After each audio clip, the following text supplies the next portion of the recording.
বাংলাদেশে যত রকমের দস্যু আছে, এত বৈচিত্র্যময় দস্যু আর কোথাও নাই। নদী দস্যু, বনদস্যু, জলদস্যু, পাহাড় দস্যু, এগুলো সবই তার কারণ হলো আমাদের we have so little environmental resources compared to our population and our demand for environmental resources. এখন একদিক থেকে আমাদের বনভূমির আয়তন কম, এবং এটাকে রক্ষা করা যতটুকু আছে সেটা রক্ষা করাও খুব কঠিন।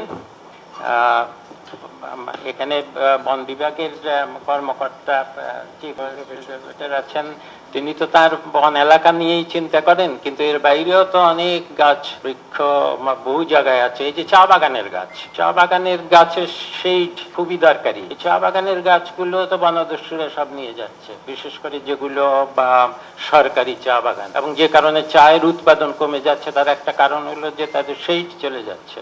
তো কাজেই শুধু যে সংরক্ষিত বনেরই ইয়ে হচ্ছে, সেখানে অবৈধভাবে কাটা হচ্ছে তা না, অন্য সারা দেশেই তা হচ্ছে।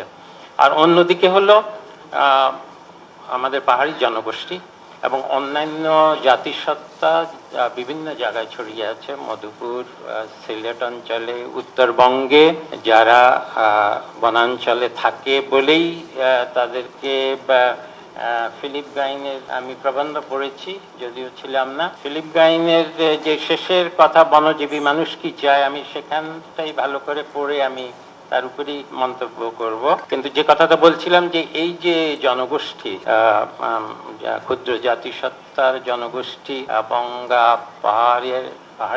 পাহাড়ি জনগোষ্ঠী, বাংলাদেশে যত চরম দারিদ্র্যের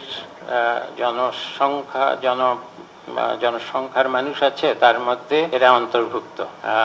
একদিক থেকে বাংলাদেশের চরম দারিদ্র্যের মধ্যে একটা বড় অংশই হলো ক্ষুদ্র নৃতাত্ত্বিক গোষ্ঠী, আবার ক্ষুদ্র নৃতাত্ত্বিক গোষ্ঠী যারা আছে তাদের একটা বড় অংশ চরম দারিদ্র্যের মধ্যে আছে। কাজে তাদের জীবন জীবিকা একটা বড় বিষয়। আর অন্যদিকে বন রক্ষা করা শুধু যে তাদের জীবন জীবিকার বিষয় তা না, এটা পরিবেশগত ভারসাম্যের বিষয়। এটা বাংলাদেশের যেটাকে বলি জলবায়ু নির্ভরতা,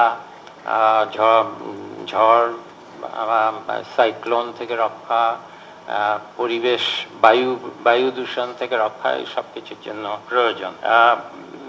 বন যতই আমাদের আমরা বনকে বিভিন্নভাবে ভাগ করে পারি, তার জন্য বিভিন্ন ধরনের প্রয়োজন মাফিক। আমাদের চিফ কনজারভেটর অফ ফরেস্ট ঠিকই বলেছেন যে বন অনেক কারণে দরকার হয়, শুধু যে বনের মানুষদের জীবিকার জন্য তা না। বন থেকে তো আমরা কাঠও সংগ্রহ করি আমাদের বিভিন্ন আসবাবপত্র তৈরির জন্য, এটার একটা কমার্শিয়াল ডিমান্ড আছে। কিন্তু সেটা আর আমাদের দেশে সেই রকম বনাঞ্চল আর নাই যেখান থেকে আর কাঠ সংগ্রহ করা যায়, যে কারণে আমরা বিদেশে কখন আসবাবপত্র আমদানি করতে হচ্ছে। কিন্তু এখানে যারা বা পার্বত্য চট্টগ্রাম এলাকা থেকে এসেছেন তাদের বয়সে অনেক কম। আপনাদের যারা আছেন তাদের অনেক আগে, শুধু পাকিস্তান আমলে নয়, বাংলাদেশ আমলেও প্রথম দিকে এই অঞ্চলে অনেক সেগুন গাছ ছিল। এই সেগুন গাছের এখন তো আর সেগুন গাছের সেই বন নাই, ওইটাই ছিল রিয়েল কমার্শিয়াল এক্সট্রাকশন, এবং এটা কিছুটা হয়েছে বৈধভাবে কমার্শিয়ালি।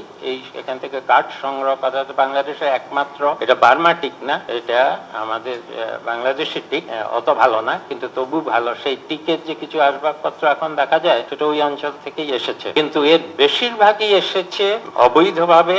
ক্ষমতাশালী বিভিন্ন গোষ্ঠী অবৈধভাবে এইসব বৃক্ষ দস্যুতা করেই নিয়ে এসেছে। ট্রাকের পর ট্রাক, আগের কালে আমাদের বাংলাদেশ হওয়ার পরও দেখা যেত ট্রাক ভর্তি সব সেগুন কাঠের কনভয় আসছে। কারা আনছে, কি জন্য আনছে, কোথায় বিক্রি হবে সেটা অনেক অনুসন্ধান করে দেখেনি। বনজীবী মানুষের যেই প্রথমত বনজীবী কথাটার উপর আমার একটু অস্বস্তি বোধ করছি। শুধু বন সম্পদ থেকে, আমাদের যেই বন সম্পদ আছে, যেইটুকু আছে সেইটুকু থেকে যারা ওই অঞ্চলে থাকেন তারা শুধু ওই বন সম্পদ আহরণ করে তাদের সেই সনাতন পদ্ধতিতে জীবিকা নির্বাহ করবেন, এটা আমার কাছে খুব গ্রহণযোগ্য মনে হয় না। কারণ সেই জীবিকার মান তো খুব ভালো মানের না। তাদেরকে আরো উন্নত মানের জীবিকায় নিতে হলে শুধু ওইটুকু বনের সম্পদ আহরণ করে সম্ভব না। তার মধ্যেও বন নিধন না করে যেইটুকু বন চাষের জন্য আছে সেখানেও, যেমন পার্বত্য চট্টগ্রাম থেকে আমরা আমাদের দেশের যে ফলের প্রায় একটা বড় অংশ আসে পার্বত্য চট্টগ্রাম থেকে। এখানে আধুনিক প্রযুক্তি ব্যবহার করে, এবং ওখানে জৈব সার ব্যবহার হয় না, এটা একটা ভালো দিক। কিন্তু আধুনিক প্রযুক্তি ব্যবহার করা যায়, আরো যদি ঋণ দেওয়া যায় এবং ওইখানকার জনগোষ্ঠীকে যদি কিছুটা সংঘবদ্ধ করে এইসব আধুনিক প্রযুক্তি গ্রহণে উদ্বুদ্ধ করা যায়, তাহলে বন আরো না কেটেও যেইটুকু বনে এইসব কৃষিকাজ করা হয় সেখানেও উৎপাদনশীলতা অনেক বেশি বাড়ানো যায়। বিশেষ করে তাদের যদি এগুলোর জন্য আরো যে এগুলোর বাজারজাতকরণের ব্যবস্থা করা হয়, তারা যাতে ঠিক মূল্য পান এবং মধ্যস্বত্ব ভোগীদের কাছে না গিয়ে তারা সরাসরি যাতে ন্যায্য মূল্যে এইসব ফলমূল বিক্রি করতে পারেন, এটা একটা দিক হবে যে বনাঞ্চলের আরো ক্ষতি না করেও তাদের জীবিকার উন্নতি করা সম্ভব। যেটা সংরক্ষিত বন, যেটা থেকে সম্পদ আহরণ করার থেকেও বড় কথা হলো আমাদের জীববৈচিত্র্য এবং জলবায়ুর সমস্যার নিরোধের জন্য যেটুকু বন আমাদের রক্ষা করা উচিত, শুধু আমাদের দেশের জন্য না, এটা বৈশ্বিক প্রয়োজনে আমাদের দায়িত্ব পালনে আমরা যেটুকু বন আমাদের রক্ষা করা উচিত, এটা রক্ষা করারও আমাদের যারা ওখানকার আদিবাসী তাদের এক ধরনের অনেক দিন ধরে, অনেক বছরের তাদের ঐতিহ্যগতভাবে একটা জ্ঞান আছে কি করে বন সম্পদ আহরণ, বন বিনষ্ট না করেও বন সম্পদ আহরণ করা যায়। কিন্তু এটাকেও আরেকটু এখন আরো অনেক বৈজ্ঞানিক জ্ঞান আছে কি করে বন সম্পদ থেকে কাঠ বের করে এক্সট্রাকশন, রিসোর্স এক্সট্রাকশন করেও ন্যাচারাল ফরেস্টকে প্রিজার্ভ করা যায়।